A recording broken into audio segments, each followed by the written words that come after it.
どうも皆さんこんにちは、あきらです。ついにですね、皆さんこちら M4Max の MacBook Pro がねやってきましたということで、今回はね徹底的にねパフォーマンスをね比較、そして検証をねしていきたいなというふうに思っております。実はですね、もう僕このチャンネルでねすでに M4 シリーズの M4 ファミリーの Mac のレビューはもうすでに出ています。去年の秋にね Mac のイベントに LA にね招待していただいて、Apple イベントをね皆さんにこう現地レポートをねお届けしたかと思うんですけれども、あの時にね唯一できなかったのがこちら M4Max の MacBook Pro となります。僕はねこのメイン機としてこの M2Max MacBook Pro 14インチを今まで使ってきました。もう本当にねこれにはねたくさんお世話になってますし、僕の人生になくてはならないものの本当に1位と言えるぐらいのね本当に必要なものになるんですが、これのねさらに世代が2つ超えて M4Max MacBook Pro がやってきました。なのでこの M2Max とも比較するので、M3Max から買い替えるっていうよりはもう少し前のね世代からね検討していく方がね多いかと思いますので、 M2Max そして M2 Pro とかとね比較をしつつ性能をねしっかりと見ていきたいなというふうに思います。ではですね、今回のねこの新しい MacBook Pro、 こちらのですねスペックをね皆さんにまずはねお話しできればなというふうに思うんですけれども、かなりすごくて、今回16インチナノテクスチャーガラスのねものになっております。 CPU が16コア、GPU は40コアのモデルです。そしてチップは M4Max で、メモリが 128GB、 4TB の SSD のストレージになっています。なのでストレージ以外はフルスペックのねマシンになってます。値段はねなんと驚異の95万6800円というところで、ものすごい高価なものになるんですね。実際にねこれがどれぐらい変わるのかっていうところがねすごくメインになってきますので、今回はですねライトルームでの写真編集、ダヴィンチリゾルブでの動画編集、映像作品の編集、そしてアフターエフェクトを使ったアニメーションのね編集とか、駆け出しとかそういったところを比較しようと思っています。で今回主にね比較するスペックになるんですけれども、これが、僕がね普段使っている M2Max の MacBook Pro 14インチですね。でこれメモリが 96GB、 SSD も 4TB で、ほぼほぼフルスペックに近いぐらいのね、ものになっています。はい、かなりパワフルです。であとさらにもう一個は春樹くんのね M2 Pro の MacBook Pro 14インチがあって、それはね最小構成なのでメモリが 16GB、 SSD が 512GB の最小構成になるので、この3つをね参考にしながら性能をね検証と確認をねしていきたいなと思っています。でそもそもねちょっとデザインにもね触れておこうと思うんですけれども、まずですねこの大きさですね。はい、じゃじゃんと、こっちが16インチでこっちが14インチになります。大きさの方はいかがでしょうか。もうかなり大きいですね。これ重ねてみるとこんな感じでかなりねサイズ感に違いが出てきますと。でこれね重さがねなんとね 500g 以上あるんですよ。要はもうペットボトル1本分ぐらいね重さにね違いが出てきますので、正直サイズだけじゃなくて重さも圧倒的にやっぱり16インチっていうのは大きくなるというところがございます。でただですねその分ディスプレイのね大きさっていうのはね、圧倒的にねこっちの16インチの方がね大きいかなと思うんですね。でなんといってもねナノテクスチャーですね。このナノテクスチャーディスプレイによって反射をねかなり抑えてくれます。はい、もう全然違いますね。ここのスタジオにね今照明が6灯ねあるんですけれども、これらが全く反射していません。に比べてこっちのね MacBook Pro に関してはこれだけ反射してしまいます。ちょっとね保護ガラス貼ってるっていうのがね結構大きくあったりはするんですけれども、貼るじゃないですか基本的にはっていうのもあってっていうのはもちろんあるんだけれども、これだけ反射がしないっていうところになります。で M4 シリーズのね Mac にはナノテクのディスプレイ、ナノテクガラスがね、搭載できるものが結構多いんですが、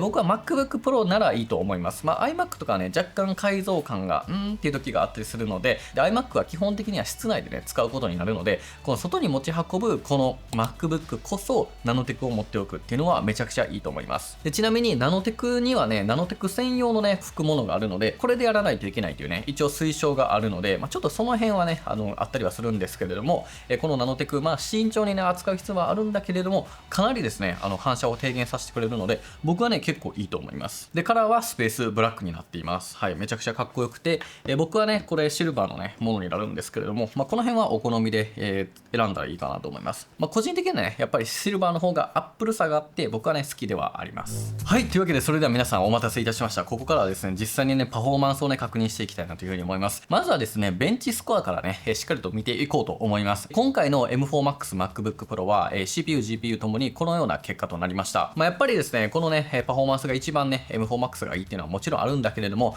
特にねやっぱり顕著に出るのが、GPU ですよね。 GPU 性能がとてもね、いいパフォーマンスをね出してるのがわかるかなと思います。でここで見ていただくとわかるのがですね、プロと Max シリーズに関してはそこまで大きなね CPU 性能の差っていうのはそこまで大きくはなりません。ただですね GPU に関しては、世代をまたいだとしてもプロシリーズよりも MAX シリーズの方が高いというところが見えるかと思います。特に M4 Pro シリーズよりも M2 Max の方が GPU は高く、性能がいいというところがね、一発でわかるんじゃないかなと思います。で、この GPU がね、どれだけ大事かっていうのが、後ほどのね、検証比較のね、ところになってくるんですけれども、特にですね、僕がやってるようなこういった動画の制作、映像作品の制作ですね、こういったものっていうのは基本的に GPU っていうのをたくさん使います。はい、グラフィック性能がやっぱりいい方が書き出し時間が早かったりとか、処理の演算能力とかもね、早くなってくるので、やっぱりこういったところではすごく活躍してくれるという風になります。なので僕はね、こう新しいチップが出たとしても、そこにね、先行かずに、やっぱり MAX チップを待つと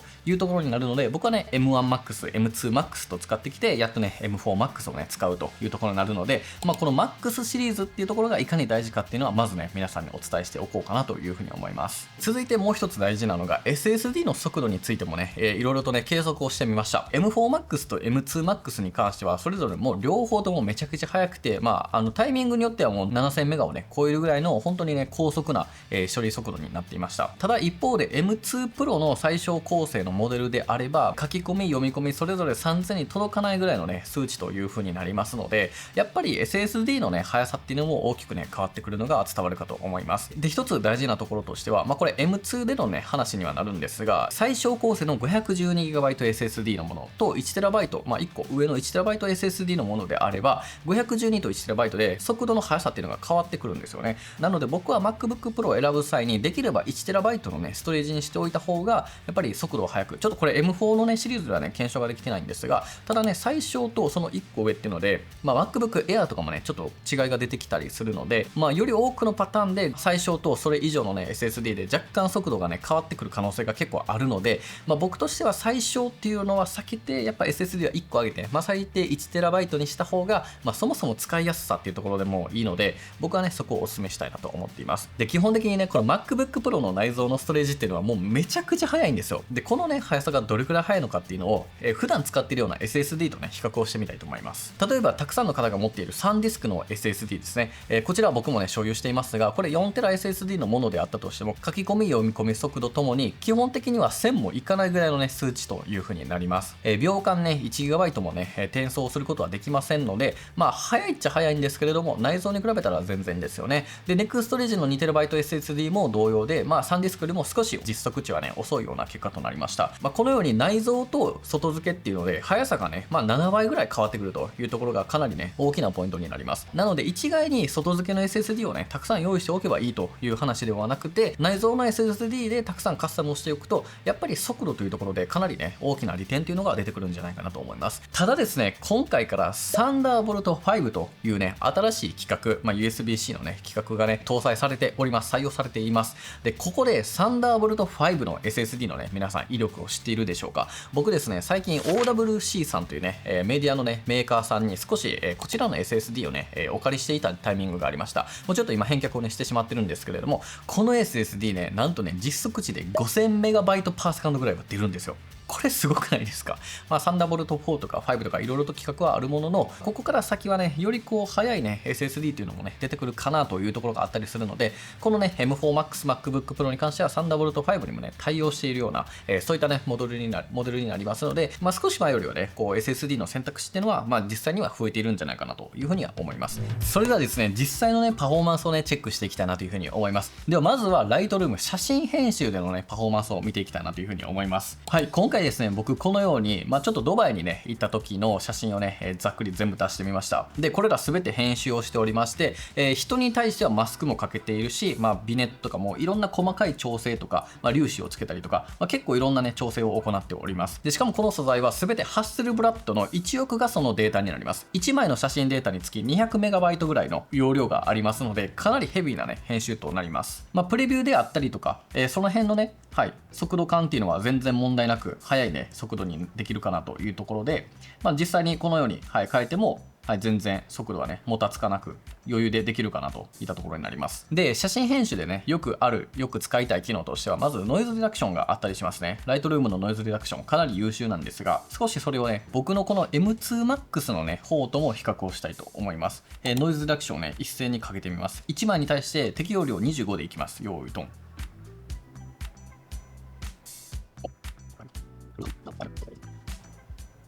はい、終わりました。で、こっちはまださらにね、さすがにやってますね。ちょっと待ってみましょう。はい、こっちも終わりました。これぐらいね、結構差がありますね。これは1枚に対してですから、かなり大きいんじゃないかなと思います。では続いては、ノイズ除去の適用量を 100% にするとどうなるかをね、ちょっと見ていきたいなというふうに思います。これも一緒に始めていきましょう。用意、スタート。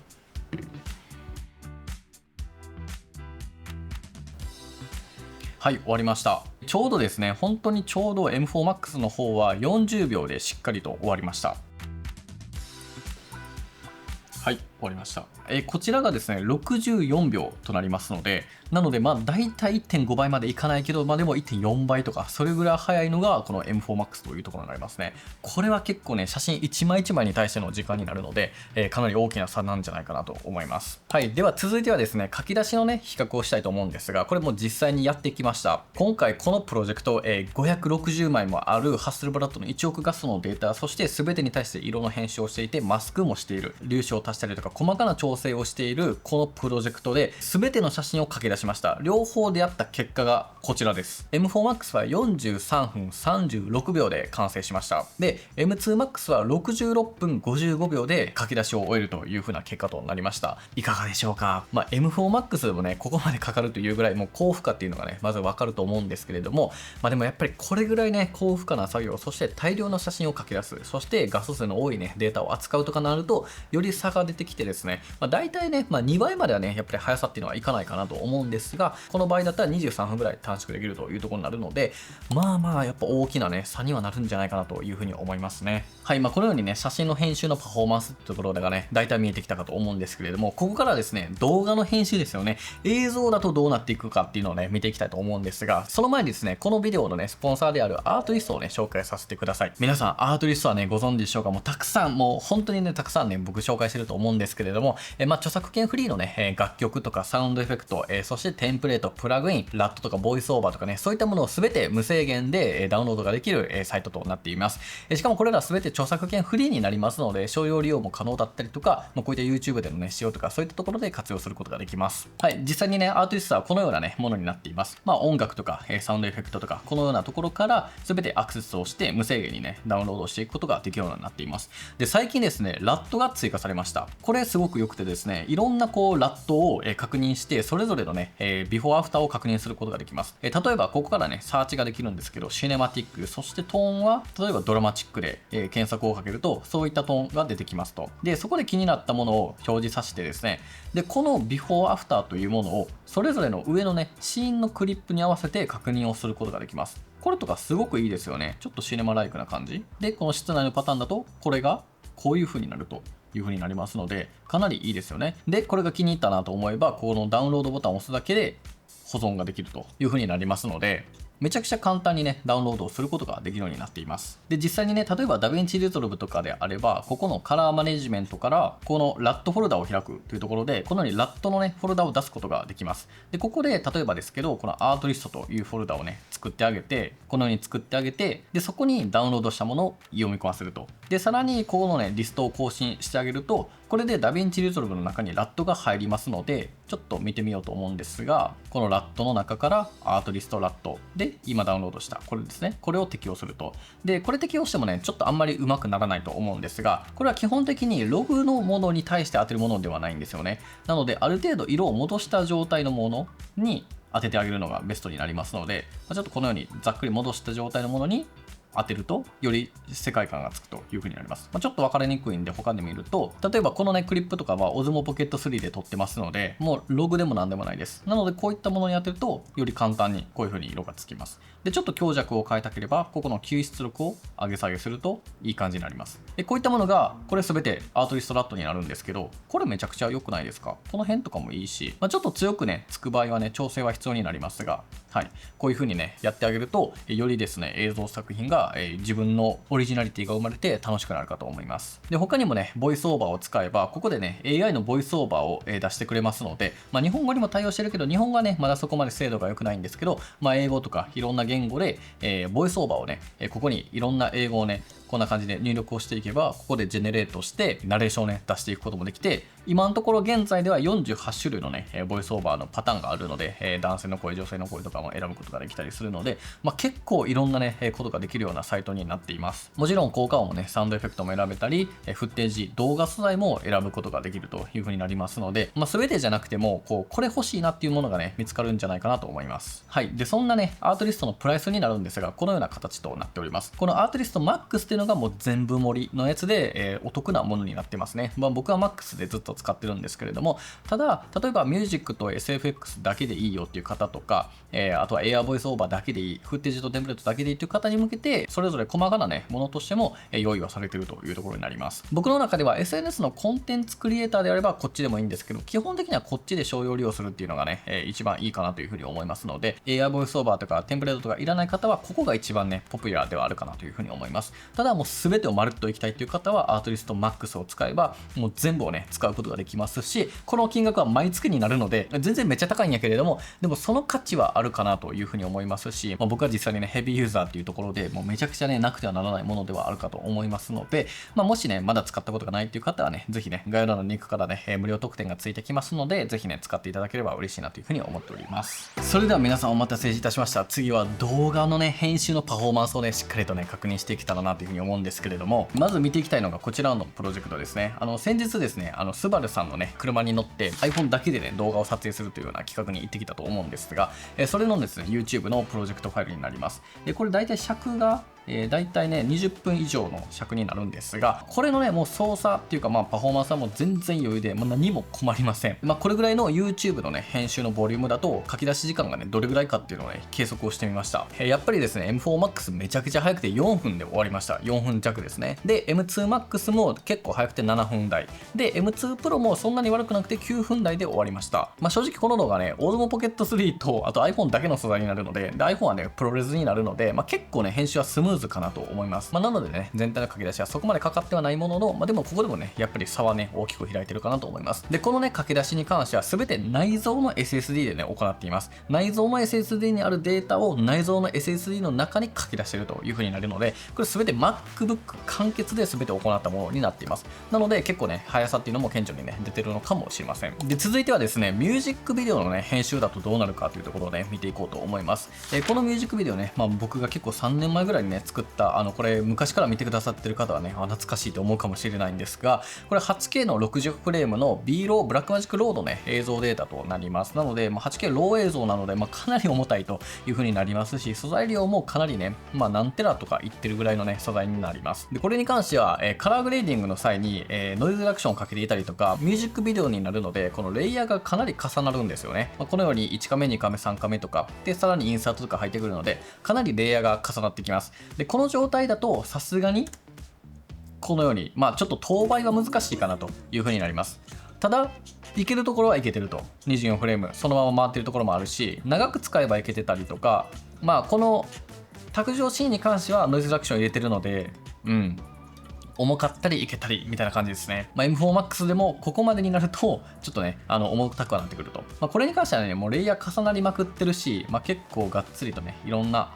ものをしていたり、ノイズリダクションがだいたい 2% とか、でもそんな使ってはないか、全部を使ってるわけではないというところにはなりますが、だいたいこのようなね感じになっています。ここまで来るとねなかなか回らないというのがねあるかなというふうには思うんですけれども、ただねこういったレイヤーがねシンプルな部分に関してはもう絶対余裕でね回りますので、さすがに重なりすぎるとちょっと当倍だと難しくはなってくる可能性もあるといったところですね。ではねこの映像の書き出し時間をね見ていきたいなというふうに思うんですけど、 M4Max MacBook Pro なんと4分23秒で完成しました。M2Max は8分34秒、M2 Pro は12分12秒ということになるので、結構差はね出てきたんじゃないかなと思います。ただですね M2 Pro でも結構早いなという風に感じたので、こういった重なってはいるものの処理は一番上のレイヤーになるんですかね。なのでそんな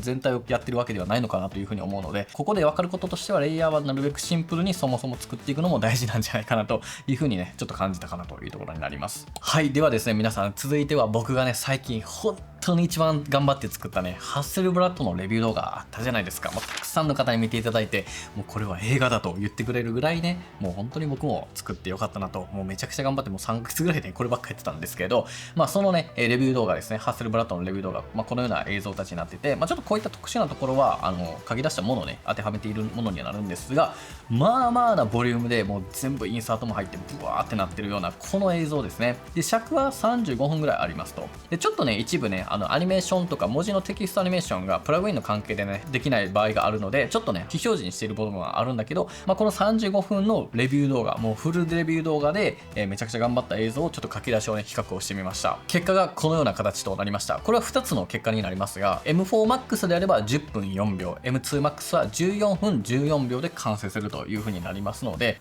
単純にね、やっぱり 1.4 倍ですよね。今回この3パターンのね、プロジェクトで見ましたが、大体これぐらいにね、落ち着くかという風に思いますので、やっぱり M2MAX から M4MAX の単純にこの映像の、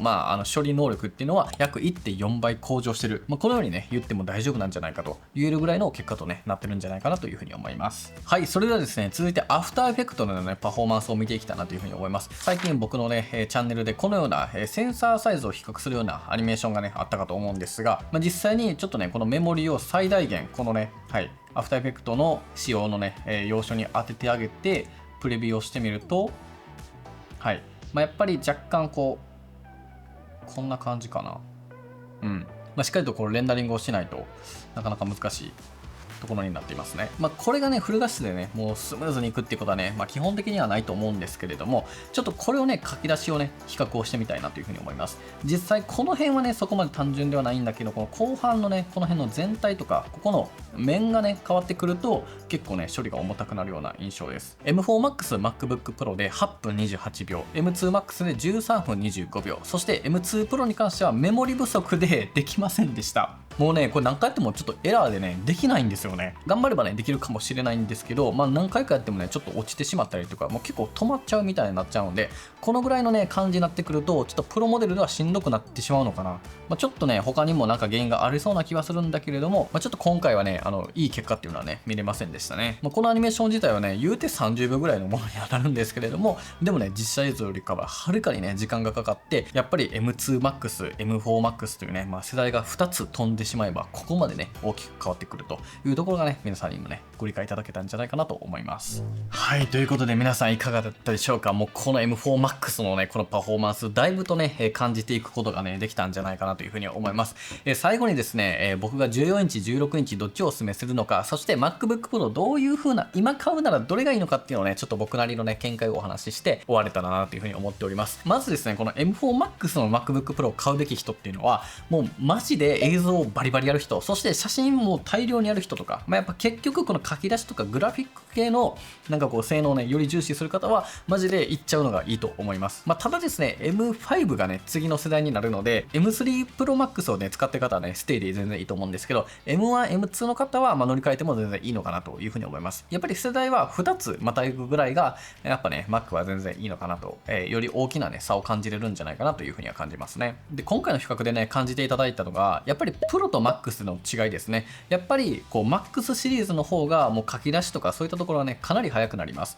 前回ね、M4 Pro のね、シリーズ Mac mini と MacBook Pro 僕レビューしてるんですけど、ここでもね、完全に見えてるのが、書き出し時間っていうのは M2MAX の方が早かったりとか、GPU のね、単純のスコアっていうのはベンチマーク上とかも、やっぱりね、M2MAX とかの方がね、十分早いんですよ。それはやっぱり世代がね、低くなっても、前のモデルでもいいから、やっぱり MAX チップの方が絶対にね、僕としてはお勧めしたいですね。もうこれはね、明らかに言えるかな。ただね、CPU 性能をね、こう重視するようなものとかであれば、こうメモリのね、拡張とか CPU の拡張というところでやっていくのもいいと思うし、そうなったらもう僕は M3 の MacBook Air とかでもね、いいんじゃないかという風にもなってきたりするので、よかったらね、僕 Mac の選び方っていうのをね、動画も出してるので、ぜひこちらも見てもらえたらなという風に思います。で、最後にね、この14インチか16インチかっていうところになるんですけれども、これね、僕結構もうね、答えは出てます。はい。14、16があるんですが、よっぽどなね、理由がない限りは14がおすすめです。はい、正直なところ。この16インチって大きく重いんだけど、良さもあるんですよ。やっぱりそのディスプレイが大きいから、こう稼働範囲がね、こうできることも増えるっていうのであったりとか、あとはスピーカーがね、若干いいです。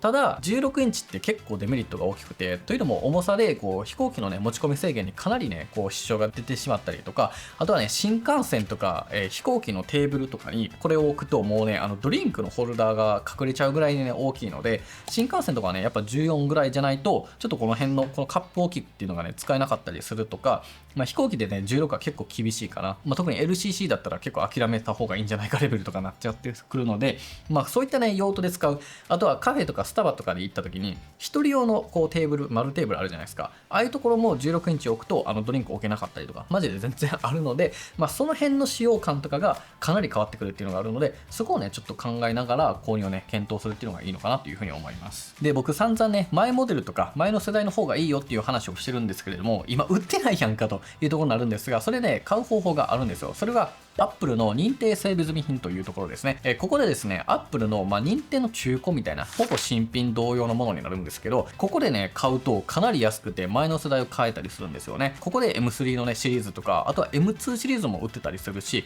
僕はね、これちょうど認定整備済み品で50万円台でね、このスペックを買いました。多分定価で買ったら60、70万ぐらいしちゃうんですけど、50万円台とかでね、数十万引きぐらいのね、価格で買うこともできたりとかで、今は M4 まで出てますから、M2 シリーズとかがね、逆に狙い目だったりするかなというふうに思いますので、 MacBook Air を使ってる Mac mini とか iMac を使ってるみたいな、よりこうグラフィックをねがっつり頑張りたいようなことになってきた人はこっちでね M2、M3 をね買ってあげるっていうのも全然ねありなんじゃないかなというふうに思っております。はい、というわけで皆さん今回の動画いかがだったでしょうか。今回ねこの M4 Max MacBook Pro のね性能をね徹底的に検証ねしていきました。もうかなりねやっぱ今後のね時短につながるかなというふうに思いますし、ちょっと使い方としてはこれは持ち運びっていうよりももうオフィスでねもうたくさんの映像をね書き出しまくったりとか編集しまくる、もう本当にねこのメイン PC としてパワフルマシンとしてね使おうかなというふうに思っておりますので、今後のね秋葉ムービーのね動画もこれでたくさんね生産できるかと思いますので、引き続きたくさん、楽しみにしておいていただければ嬉しいなというふうに思います。ということで最後までご視聴いただきありがとうございました。ではまた次回の動画でお会いしましょう。